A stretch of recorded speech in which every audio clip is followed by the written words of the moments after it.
one, I think that when we hear the diagnosis, we assume that our children who are on the autism spectrum or with any disability, let's be honest, because I have two, we assume that they can't do first. Hey, Taj family, how are we doing? What a day we've had today.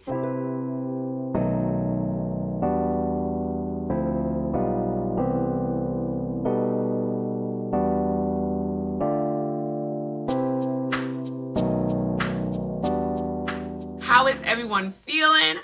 I know for me, I have never experienced an earthquake in my life, so I was nervous. I was dealing with a little anxiety. Wanted to get to my kid, realizing I had to stand still and listen. Hello, Miss Williams. Please request to join. I did it. You Look, did that it. earthquake is shaking me now. Now look now. I thought you were gonna cancel. I said we cancel. Because let me tell you something. I was like, hold on now. The last time I experienced this was, oh my gosh, I was in Virginia on the 10th floor. And let me let you know, Really? I literally did exactly what I did before. I felt it and said, okay, Danielle, time to roll. Picked up my stuff and looked at my secretary and said, follow me now. She followed her. We got in my car. I said, just sit here. And she was very shaken, very shaken. Can you hear me well? I hear you very well. I was so shaken. I've never experienced anything like that. I said, if there's an aftershock, though, I'm going to shake. Now I'm like, hey, hey, hey, hey, hey, hey, and hey. Of course, I'm in process of half Jack and Jill business, half doing autism business. That's just life I lead as president of Jack and Jill. We're so grateful to have you tonight, sitting down with us. Tonight, as family, we have with us Dr. Danielle Williams. We are excited.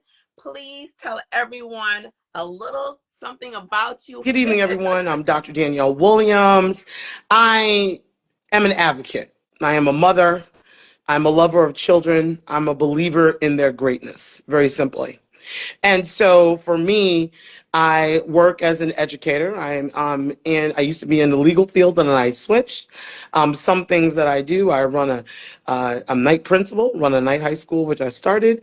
I also work as a chairman for the Commissioner's Advisory Panel for Special Education. I've been involved in special education since 2004 as a teacher, very proud, and still am an educator. And other things that I do, I also have a wonderful private business for stigma consulting, really helping parents like myself navigate the educational systems. I have two boys, Alan and Aaron, age 16 and 12, who will probably walk by in about 2 minutes because I know who they are. And they are both children with various disabilities, autism spectrum, speech and language impairment, processing disorder, but it has never deterred our family from who my children are, how great they are. So that's something about me that you can learn. We have to tell this story because it is amazing because when you put things out there and you look at God and you look at our children, you're Right. always hearing that they can't do this, they can't do that, they can't do this, but you have the 3 P's. And I said, oh, we got to talk about these 3 P's. And here is my son Trey saying to me, Mom, it's Autism Awareness Month. You need to interview Alan's mom. I'm like, Alan's mom? Who is Alan's mom? He said, you're not following her on Instagram? That means I'm doing the right thing. No. When a student is following me on Instagram, I am making a difference. And I know that's the truth. Right. I said, I don't know who Alan's mom. Tell me about Alan's mom. She's like, she's doing amazing things with IEPs, and she's doing all these things for children with special needs. And I said, Alan's mom? So I said, let me look her up. Because I'm like, oh my God. I was so emotional that he came to me to ask me to interview you. I said, don't worry. I'm going to follow up with Alan's mom. And when I went out there and I was like, oh my God, Alan's mom is amazing. She's doing amazing things. And, it's just for us as parents, it is our testimony because for me, I was told that he would never speak. He would never do this, much less socially tell me to interview someone.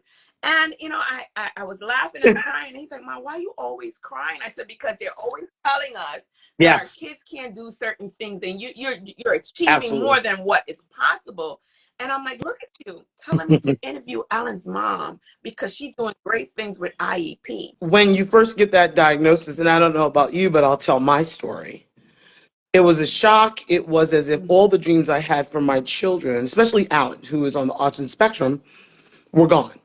They disappeared. The vision of the doctor, the lawyer, the getting married, this, and you heard the word autism. And I thought he would be feeble, right?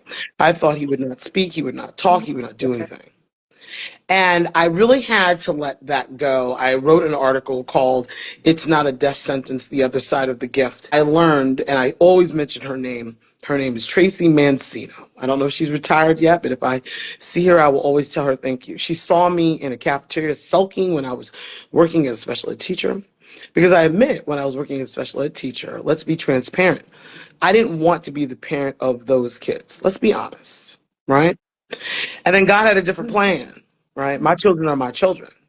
But it humbled me. And I'm sitting in the cafeteria sulking, eating my lunch, and she looked at me with an attitude and said, Danielle, it is not a death sentence. What are you doing? You know you're the right mother for your son. So dry your tears today and let's go. And that was it. That's all she needed to say to me to click. And so what I realized is I was going to reimagine the dreams I had for my children. What I was going to do is make sure that everybody in the world understood that the only one person that could tell me that my sons were not going to be great is God himself. If not, I'm doing Danielle. I'm going to start. I'm going to figure it out.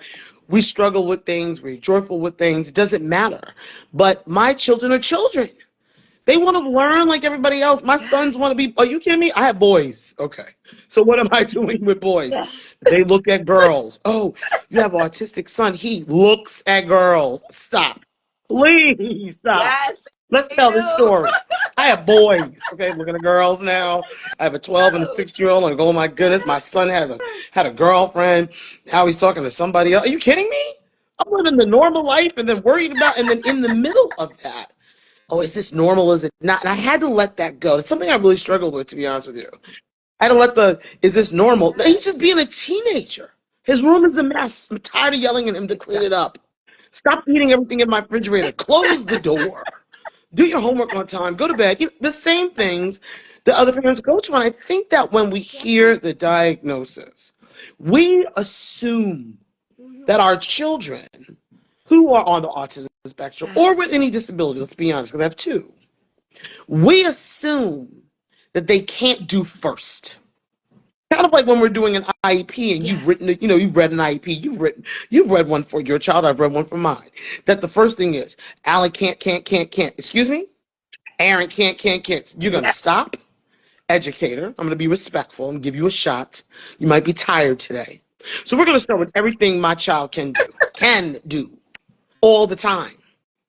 My son was on Broadway when he was 10. Are you kidding me? It really bothers me when, we as parents, we think that way. And that's society, right?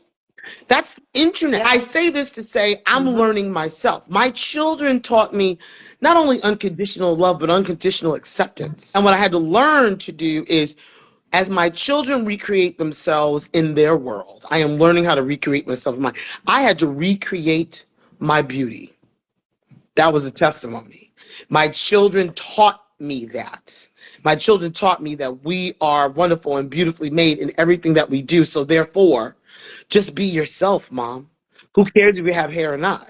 We'll just move on. That's what my children taught me. So I believe I have the responsibility to do the same thing for them in their educational and academic and social emotional growth. Have to mourn that child.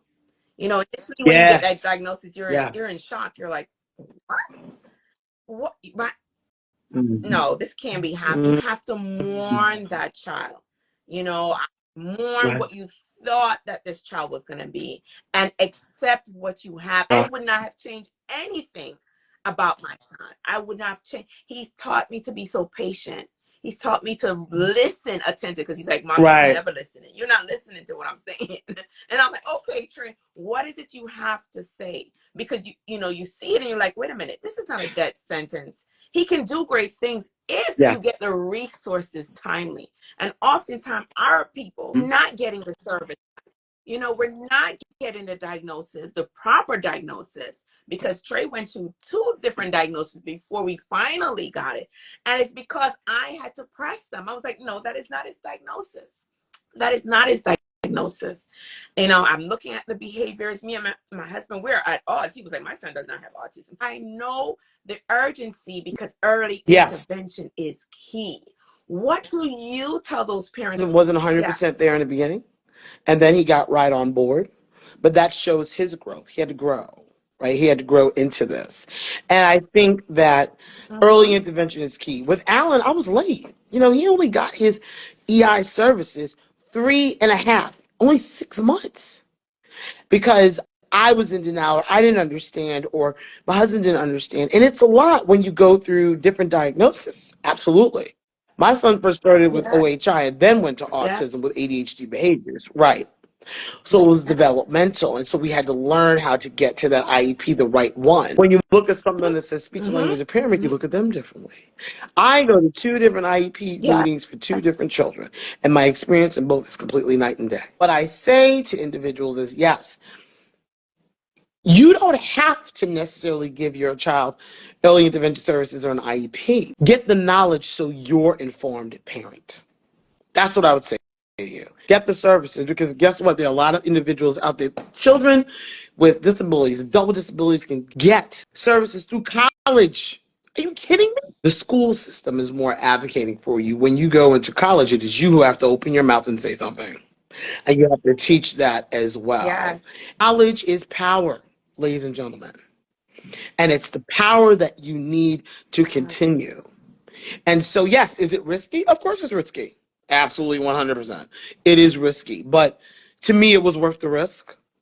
For me to be outspoken, I get involved in a lot of different things so that I can see how to help my children. I also get involved so I can be a better educator, to be able to educate children, because at the end of the day, we have this huge umbrella with student with disabilities, and we have a huge umbrella of autism spectrum disorder. But at the end of the day, to be honest with you, everybody has something, right? I'm a visual learner. Yes. You're a kinesthetic. You're an audio. You have a processing disorder. You don't like loud noises. So instead of just saying autism is this, and yes, we do Autism Acceptance Month because it is now acceptance. It is not awareness. You know, there are people in the world who have autism. If you don't, you probably met a number of them you don't even know because they've been shared with you. It is now acceptance and learning how to work with them in school, at home, at play, and at work. It is so important. You hit the nail, because now a lot of people, because we don't know the information, oftentimes we don't want the diagnosis. I see a lot of parents is like, okay, I don't want that diagnosis. I would prefer the speech and the language impairment. I would prefer this. And I'm like, okay, but you have to have the diagnosis. A good friend of mine, Dr. Janine Warner, said the same thing. She said you have to weigh the options. Either if you do leave OHI, you're going to be fighting all the time to get the services. But if you put autism on, you're going to be fighting the culture of the people to make sure they know your son can do something better than it's what it says on the diagnosis. What choice do you want to make?